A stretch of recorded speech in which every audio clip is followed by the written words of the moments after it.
This episode of Digital Photography Cafe is brought to you by Focus Pyramid, the autofocus lens calibration tool for your camera, and by Daisy Grip, for a child's smile for a photographer's camera.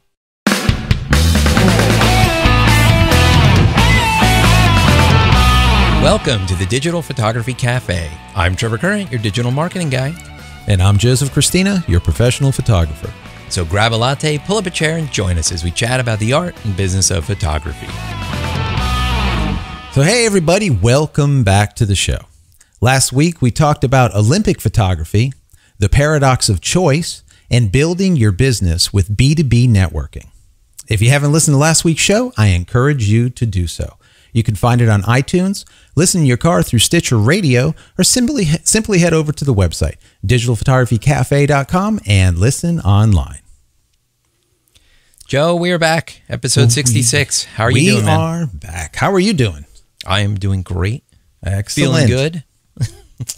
That is good. That is a plus. That's right. It's always good to feel good. Yes. Yeah, that whole back thing has been nagging at me for a long time, but yeah, a few weeks of physical therapy and getting better. Yeah, perfect. You're just like an old man now. I feel like an old man. I feel like an old man. You text me, I'm going to PT. I'm like, what the hell is PT? Yeah. Yeah, heading over to the hospital for physical therapy. It's like, perfect. You're like my dad. Pretty soon you're going to get your, toenails cut and I don't know what else. You're just a mess. Yeah, well, I don't feel so bad. I'm not the like youngest person there. There's a 16-year-old girl who's all jacked up with her knee, dislocated knee or something like that. So I don't feel so bad. That's painful. That's painful. So we got a pretty good show this week for everyone.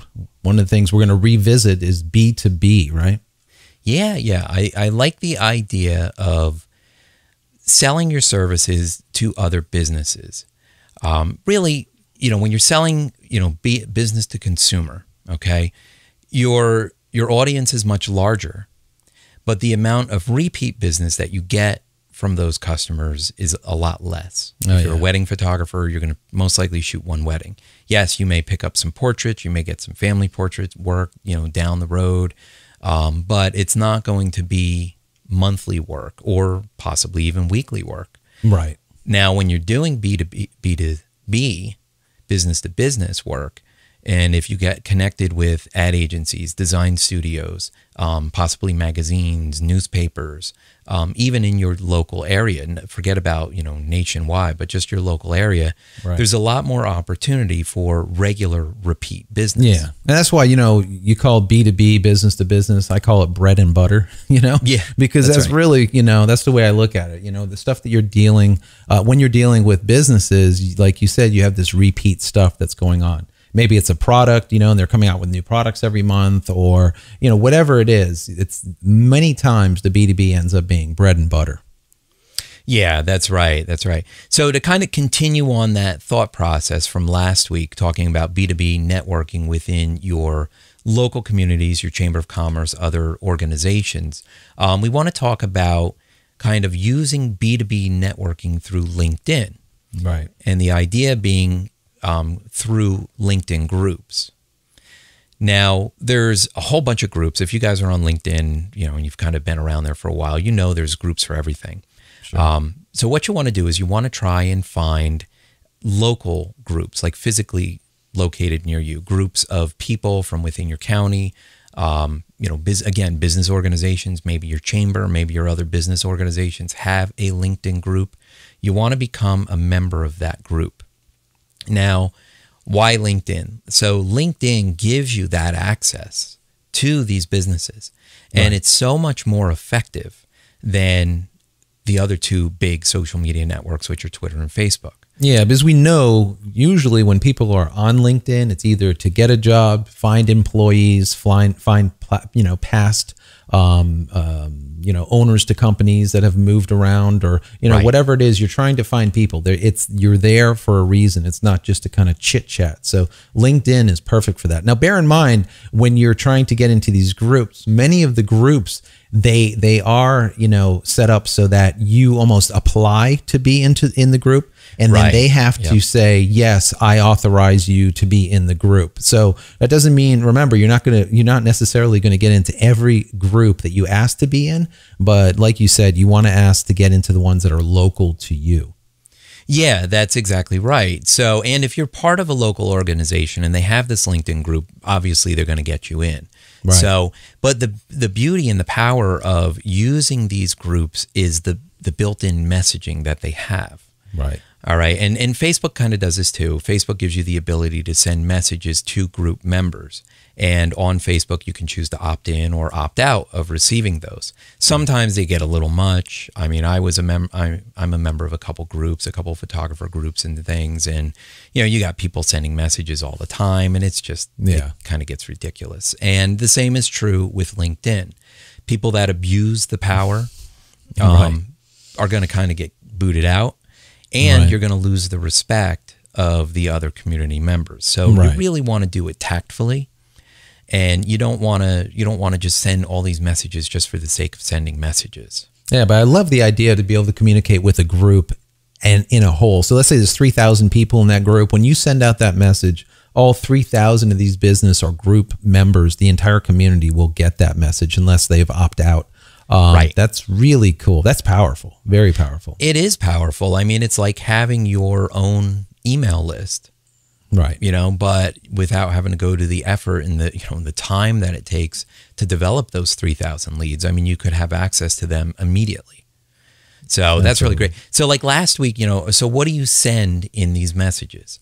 And last week we kind of gave some examples of, maybe about writing articles or kind of providing information as to why these businesses need professional photography. Not necessarily need you, but why they need professional photography. And you want it to be an educational piece, not a sales piece. That's that soft sell compared to hard sell. Always educate, educate, educate. On the backside, if you're selling something, that's fine. But at least if someone's reading this, they're going to get something of value out of it and not just a straight out, hard sell pitch. That's right. And you need them to open the message. I mean, it does no good to send a message just like with email marketing if people aren't going to open it. Right. Now, the percentages, I mean, I know sometimes like on average we'll get 40% open rate on emailings that we do, which is quite high, especially for within this industry. Industry average is probably like maybe 24%. So we do really well with our email campaigns. The same goes true with LinkedIn. You need to write a subject line that is going to attract attention, that's going to make people want to open it. And then when they open it, you don't want to disappoint. You want to have quality content, and you need to round it out with a call to action. So whether it be the call to action to call you for a consultation or the call to action for them to do something now to better their business, to be that educator, do something now, evaluate your website images. Should they be updated? Kind of just get their gears turning, get them thinking about it. Right, right. Even send them to a website, send them to maybe an ebook that you've already created that might help them out with something. Right. Anything that you can give out there for free. Of course, that always works out great. Makes it much easier for people to click on something if they're getting something instead of that constant sell thing, the pitch. Yeah, that's it. You don't really want to make the pitch. You need to respect the people's time, and you need to respect the group. Because if you start abusing that, just sending them emails about every little stupid thing, even promotions that you're running, that's not really the platform to say, hey, I've got a sale on, holiday portrait sessions. That's not the appropriate venue to do that in. Right. So as soon as you start doing that, you're going to get booted, and people are really going to lose respect for you, and they're just going to block you. And that's right. And like we said from the very beginning, it is a process to get into these groups. You don't want to get kicked out because it's very easily, you're very easily to be kicked out if you start abusing the community. So, keep that in mind when you're sending out these messages, but they can definitely be powerful because you have a captive audience of people that are specific to a topic that you're looking to approach or to get involved with or involved in. So it's just like you said, buying a set of email, buying an email list on a specific topic or a specific group of people. But here you're getting it basically for free. That's right. And we know that that's the magic number. That is the magic number. We like free. So we're going to put a link. Today's market and today's, that's right. Yeah, what people have in their pocket, free is always good. That's right. So we're going to put a link in the show notes so you can go over. There's a great little kind of step-by-step on how to message people within a group. So it really breaks it down for you. So if you've never done it before, you'll know how to do it. Yeah. And check that out. Yeah, quick, easy, and simple. So, all right, Trev, listen, before we go any further, let's go ahead and hear from one of our sponsors. Have you ever tried to photograph a child who was on the move and wouldn't settle down? A child who just wouldn't give your camera the time of day no matter what tricks you tried? If so, we have some great news for you. Introducing the Daisy Grip, your go-to tool for capturing a child's smile. Just think of the Daisy Grip as your third hand. Just place it into your camera's hot shoe, insert the child's favorite toy or puppet, and let the smiles begin. Imagine the storytelling magic that you'll have at your disposal with a ferocious lion or a friendly monster sitting on top of your camera. For the ultimate attention getter, place your smartphone into the Daisy Grip and play the child's favorite cartoon. With the addition of a Daisy Grip bracket, you can free up your hot shoe for a flash or wireless transmitter. Let Daisy Grip put the space above your lens to work for you. Make this indispensable tool your new best friend. Head over to daisygrip.com/DPC to get the listener discount. The Daisy Grip, for a child's smile, for a photographer's camera. So, all right, guys, we're back. So there was another thing that we wanted to talk about today, and I was kind of wandering the web and looking into the Google Places and kind of evaluating what everyone is doing with Google Places. And, I kind of came up with the idea that, Google Places kind of sucks for many photographers and actually many home-based businesses out there. Yes, it does. It does, because Google Places, for those that aren't familiar with Google Places, Google Places is a way for brick and mortar businesses to kind of promote themselves. They can go in, they can kind of claim this page, this location that's tied to a physical address. Right. It maps you, basically. They map you, exactly. And then from there, if you're a photographer, for example, who has a retail storefront, a studio where you do walk-in portraits, things like that, Google Places is ideal for you. It's perfect. You've got that brick and mortar location, and it can tie you as a photographer to a physical location. Whereas if you are a home-based photographer, maybe, you don't shoot in your house at all. You don't have a studio. You do all location stuff. Or maybe you have your garage is converted and you use that as your studio. You really don't want to put your residential address in Google Places. Yeah, and that's actually one of the sticking points that I found with Google Places is that, like you say, if you're working out of the house, and let's say you have an in-house studio, or maybe you're a commercial photographer and you only shoot on location, or maybe you're a food photographer and you're always going to different restaurants and different locations shooting food, whatever it is, but your main, let's say, offices is out of your home, you don't want to do a Google Places. Another problem with Google Places is if, let's say, you do have a in-house business and you don't have all of your mail coming to your home because you don't want to advertise your actual home address. So you end up with like one of these mailbox, etc., or a pack mail or some type of FedEx box somewhere that you're getting actual physical mail for your business. The problem with that is as of late, Google immediately flags that as like, no, this is not going to be a valid Google Places address because there's 450 other boxes sitting there with all different names. So we're not going to accept that. That's another problem.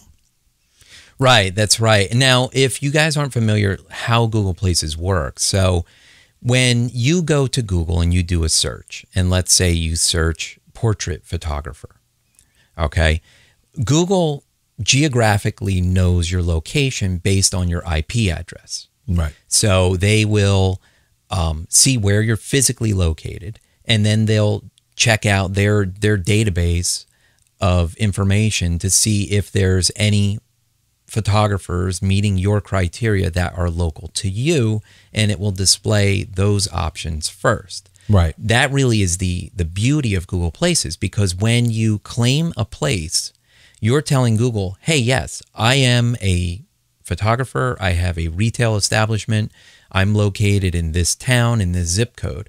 So if anybody else in that town, zip code, or nearby searches for portrait photographer, and you're in there classified as a portrait photographer, you're going to show up. But if you try and use a mailbox, et cetera, or even a post office box, a regular, Right. U.S. post office box as your address, you're just going to get flagged. They're not even going to show you for that. They may contact you and say this isn't valid, or they may not, and you just may never know it, and you'll just never show up. You just don't show up. Yeah, it's like being black flagged. I look at it as if someone searches for you on Google and you're not on the first page or two, you're basically blacklisted at that point. It doesn't even matter if you're there, right? No, one of the other past the first couple pages, right? Unless they're desperate, right? And then they click. But one of the major problems also happens with people that, of course, work out of their home. But let's say they don't work out of their home. But let's say, here's an example: you have an office, but you have an office in a rural area. Right. Let's say you're in New Jersey, so you're in like upper state New Jersey somewhere, but you want to have work in, let's say, Manhattan, right? That's where you want to, let's say, get wedding work. But you're a wedding photographer and you're in upper state New Jersey. Well, the problem with that is if you use mailbox, etc., you can't do that. That's not going to work, right? Let's say in the city, that won't work because it's mailbox, etc. You use your address in New Jersey. Well, guess what? When you search for wedding photographers, right? Yep. You're going to show up in upper state New Jersey. Well, guess what? There's not a lot of people, let's say, getting married in upper state or wherever. You want to somehow be in Manhattan. The problem with that is getting there. You almost have to have a physical address in the location that you want to acquire work from if you use Google Places. Major problem. Yeah, and Manhattan is a tough market as it is. Right. Manhattan, you've got thousands of photographers in New York City and in Manhattan, all vying for the same type of high-end business, let's say. Sure. And yeah, if you're in New Jersey, let's say you're even just on the other side of the river in New Jersey, all right, you will not show up when somebody in Manhattan searches for a local photographer. No. You're not going to show up. I mean, you may show up a couple pages down depending on how SEO optimized your website is, and you're getting the right keywords in there and everything.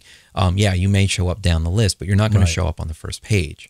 Yeah. And this really is a problem. Like you said, if you live in an area that is further out from the prime, your prime target area, you're really going to kind of lose out on those search rankings. Right. So, Google Places is fantastic for certain usage, and for other usage, not as much. It's actually a detriment. It is a detriment, yeah. Because at least if you have a website and you're doing proper SEO techniques and you're building, the right keywords for people who are searching for your type of photography services, you stand a better chance of getting found. Exactly. Without having a Google Place. Right. But if you have a Google Place and you kind of are doing a little gray technique, let's say, you're putting in a P.O. box or you're putting in an address that is obviously residential, not commercial, not retail, exactly. You may actually even get penalized for it. Right. And once they connect that Google Place, where you kind of tried, maybe bucking the system a little bit with the Google Places, when they make that connection to your actual website, they very well may kind of drop you in the rankings, because you try gaming their system, right? So, and this is what Google does.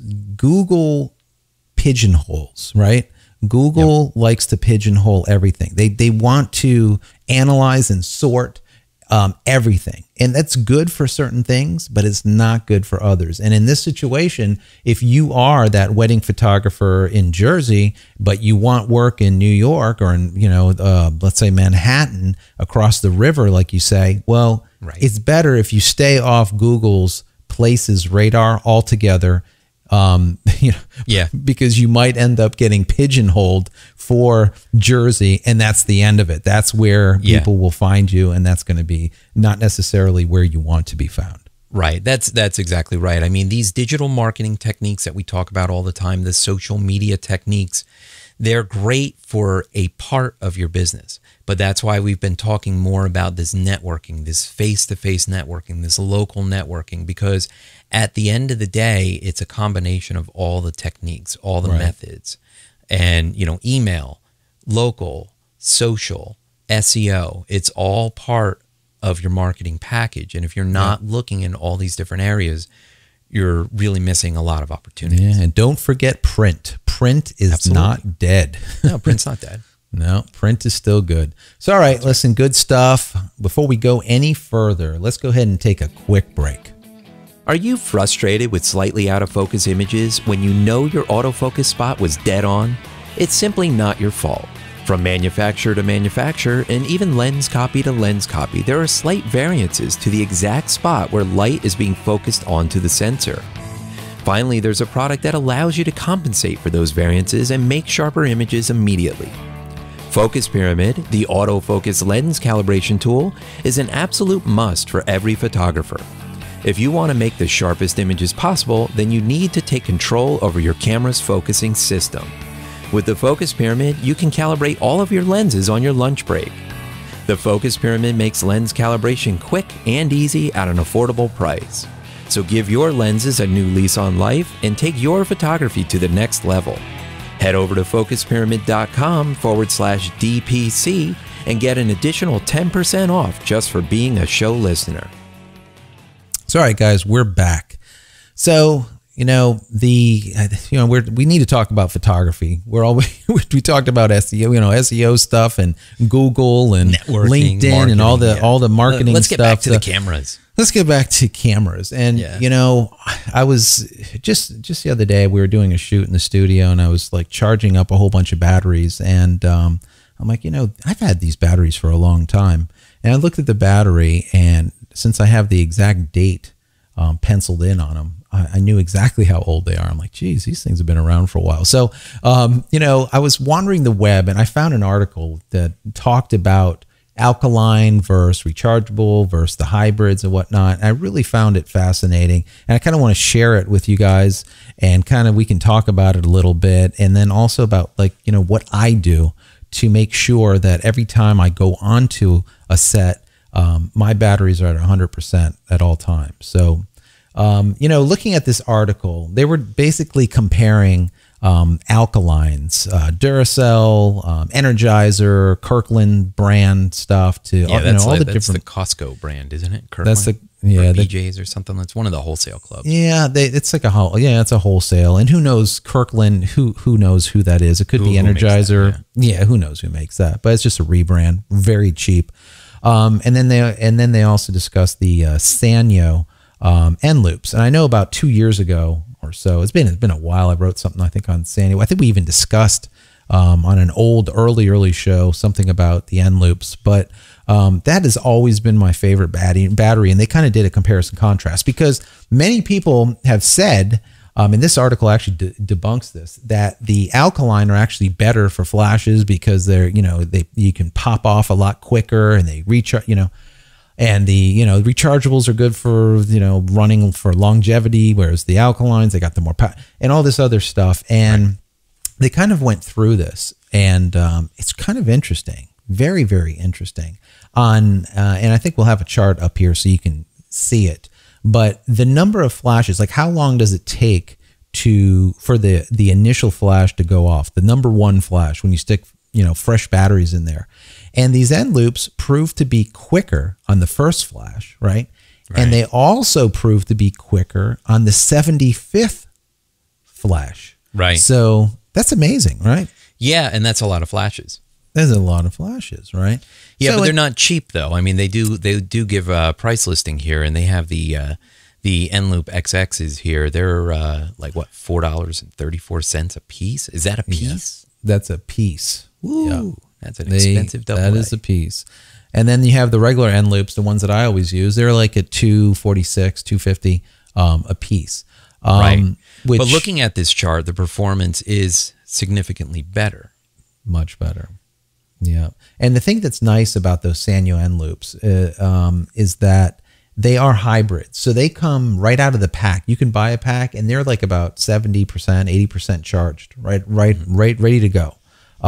Just like an alkaline. But then for the rest of their life, they actually work just like a rechargeable battery. So you're kind of getting the best of both worlds. So if you guys are looking for batteries, those end loops are definitely something to look at. This article that we're showing, they're going to be doing a part 2 of it and doing a comparison contrast of just rechargeables. But I tell you what, you know, this is, I'll tell you what I do. Now, I'm holding up. I don't know if anyone's looking here. The video people will be able to see, but the rest of people won't. So right here, I have a copper top. I have a rechargeable Duracell, right? This is the copper top rechargeable, right? Then you have the end loop, which is you can always see these as the white batteries. These are the ones you always see me with, right? Right. Yep. And then we have the regular rechargeable Duracell, which look like this. And then finally, we have the hybrid. These right here are like Railvac hybrids. So in the studio, I have a bunch of different ones. And over the years, I've always tested them to see which ones work out the best. And out of all of them, these end loops are by far the best. And they've been around for a long time. I have batteries. Now, you can see on this battery here, it says 11.9 and it has a letter V on it. Now, what I suggest you guys do, if you haven't done it, you know, in the past, is when you buy a pack of, let's say, 4 or a pack of 8, determine where you're going to use these batteries first. That's first and foremost. Are you going to use them inside of a hand grip where, you know, you're going to need 6 of them? Or are you going to use them inside of a flash where you're going to need 4 of them? Or, you know, where are you going to use them? And then divide them accordingly, right? So let's say, for example, we're going to set these up for flashes and you're going to take 4. When you open up the pack, write the date on the batteries, on all 4 of them, and then demark the battery with let's say an etching, a marking, a number. I use letters. So let's say this is V. So you can imagine how many sets I have. This is letter V. So there'll be 4 end loops that have a date of here. This is 1109. So you can think these are going to be close to 3 years old. 1109, wow, still working? And they work great. 1109 and V. You put all 4 of those together, rubber band them or whatever. These should never ever get separated. And what this will do is allow you to always charge them together as a group, as a set. And then also as they're discharging, they're discharging equally because they're in the exact same appliance, the exact same camera, the exact same flash, the exact same unit. Right? Sure, yeah. The draw on the batteries is going to be different between, let's say, through a hand grip or through a flash. So if you start intermixing the batteries, you're going to find, maybe you've got 1 or 2 batteries out of 6 in your hand grip that are shot because you've been pounding them with the flash for years, right? Exactly. And now your battery grip is going to die out sooner. So yeah, I think that really makes a lot of sense. Keeping them together in groups like that for the device. Then you know what you've got. You know that they've always been together, and you know the life expectancy of them more. Yeah, they stay together from birth to death, so to speak, and they're always equally charged, and there's never an issue. Now, people are probably like, well, where does he come up with this thing? So, I used to, way back in the days, I used to race remote control cars as a hobby. That was like my thing. Right. And we would do nationals and all kinds of stuff. And the thing that you would do is you would always sync your batteries. You would make sure your batteries are always synchronized with each other so that they're discharging at the exact same rate or close to the exact same rate. And they're always charged equally at the exact same time, always together. And this gives you the absolute longest. It gives you performance, obviously, because they're always equally charged. If one's 98%, they're all 98%. They're all 98. Yeah, one's not pulling, trying to pull the weight of another one that's dying. You know what I'm saying? Yes. So exactly. it's a really good way to do it. And the side note to that is, recharging. The bottom line with charging these things, and you can see this one's almost 3 years old and it still functions 100%. This other one I held up is from 510. This one's a couple years old, still 100%. And it's how you take care of them, how you condition them. And that gets into the charging device. Now, for me, I use these trickle chargers, these conditioners. They're well over $100 for a charger. They're not these quick chargers that you see that, Everready and Railvac and Duracell, and they all give you these little things. You plug them in a wall and they just like pound the batteries, full amp load, 100%. And they as soon as they get to maximum or until they heat, the little diode there pops or whatever, and then they stop charging. Very, very, very bad. That's a good way to kill a battery in a month or two. And you know what? I've had a lot of those batteries. We get them for like the kids' toys and, lights and other miscellaneous things around the house. And that's exactly right. You plug those suckers in and they're like, bam, bam, bam, bam, bam, charging up. Right. And then you use them and they always seem to die out so fast, even in lights, that we have around the house that go on. And I'm like, why are these things dying so fast? And you're probably right. That's why. It's just killing the battery out.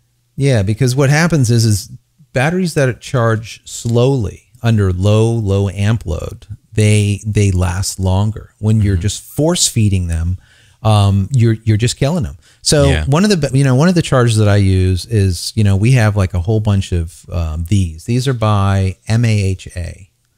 We'll have to put their website up online. It's MAHA. So this is a smart charger, as they call it. And it's also a conditioner. So you can put each one of the you can put AA's or AAA's into this thing.